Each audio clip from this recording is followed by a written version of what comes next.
paracetamol, seluruh obat itu ada bahan bakunya adalah paracetamol. Import paracetamol boleh dicek itu Pak Menteri, setahun kurang lebih 600 juta dolar. Pak Menteri, 76 tahun Indonesia merdeka, paracetamol aja kita import gitu kan.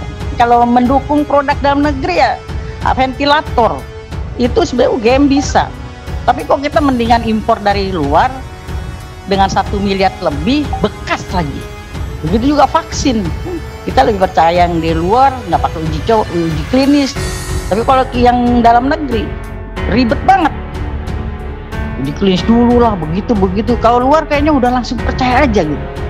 Nah inilah rasa nasionalisme kita mulai luntur, mulai digadaikan. Ini gimana republik ini? Jadi kalau pemerintah ya betul lah, jangan pakai presidennya ngomong A, presidennya ngomong C, menterinya beda lagi. Makanya saya bilang ini bisa ada presiden 1, presiden 1,5, presiden 1/3/4. Nah jadi yang mana yang kita turut? Terima kasih sudah klik video ini. Jangan lupa tekan tombol subscribe untuk bergabung. Dalam hitungan saya persilahkan kalian untuk tekan tombol subscribe. 10, 3, 2, 1. Saya ucapkan selamat bergabung dalam channel ini. Bahan baku obat. Waktu itu kita dorong Pertamina dan itu direalisasi. Paracetamol saja itu adalah produk petrochemical itu Pak Menteri. Sekarang di Cilacap.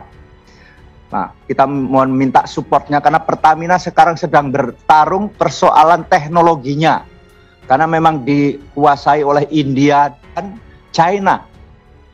Nah, itulah tentang paracetamol. Seluruh obat itu ada bahan bakunya adalah paracetamol. Karena itu untuk ya ada rasa ngantuk, ada untuk mengurangi rasa sakit dan sebagainya. Import paracetamol boleh dicek itu Pak Menteri, setahun kurang lebih 600 juta dolar.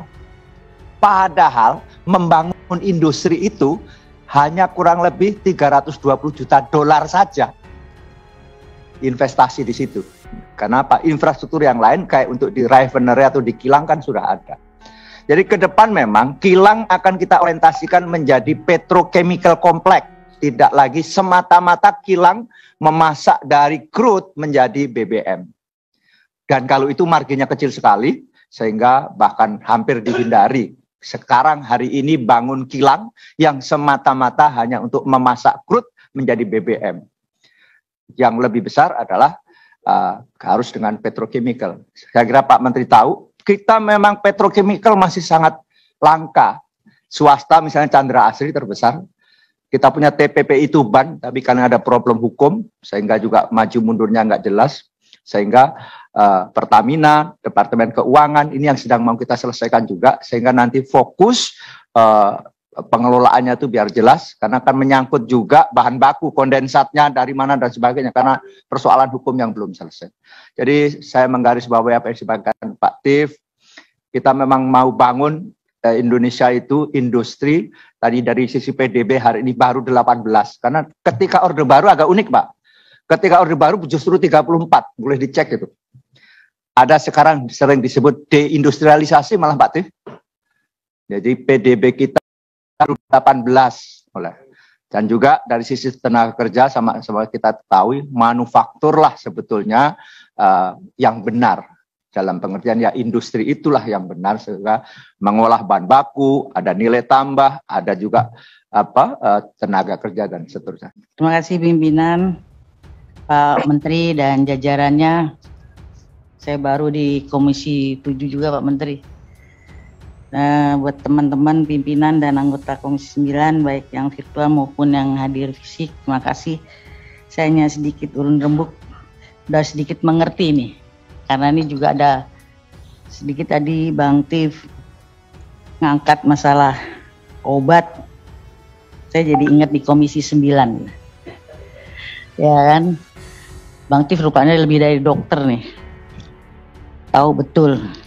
Tadi Mas Sugeng juga ngangkat bahwa lucu memang kalau dipikir Pak Menteri 76 tahun Indonesia merdeka, paracetamol aja kita import gitu kan. Sebetulnya bukan tidak bisa. Tidak ada dukungan, tidak didukung maksimal oleh pemerintah sendiri gitu. Jadi kalau pemerintah memang mendukung produk dalam negeri hasil rakyat sendiri, itu jangan tanggung-tanggung, jangan double standar maksud saya. Jadi kalau memang semua yang dalam negeri ya dikasih peluang gitu. Kita nggak kalah kok sama orang-orang luar. Kita kadang-kadang ragu dengan orang-orang Indonesia sendiri. Tenaga kerja tadi diangkat Bang Tif. Itu standarnya Bang Tif kalau orang luar negeri. Kalau misalnya dia doktor atau insinyur, posisinya beda kalau sama orang Indonesia. Di pabrik misalnya, posisinya beda. Dokter gitu, beda. Jadi rakyat Indonesia juga beda kalau diperiksa sama orang bule, sama orang Indonesia. Dia ragu jadinya sama orang Indonesia karena kita sudah membudayakan itu. Nah kemarin waktu COVID, Pak Menteri udah ketawa aja kayak tahu kasus saya ya. Ya kan, kalau mendukung produk dalam negeri ya ventilator itu sebenarnya UGM bisa, tapi kok kita mendingan impor dari luar dengan 1 miliar lebih bekas lagi. Kenapa tidak itu yang didukung dari teman-teman UGM jauh lebih bagus tapi tidak begitu dipercaya. Begitu juga vaksin kan, kita lebih percaya yang di luar nggak pakai uji klinis. Tapi kalau yang dalam negeri ribet banget. Uji klinis dulu lah, begitu. Kalau luar kayaknya udah langsung percaya aja gitu.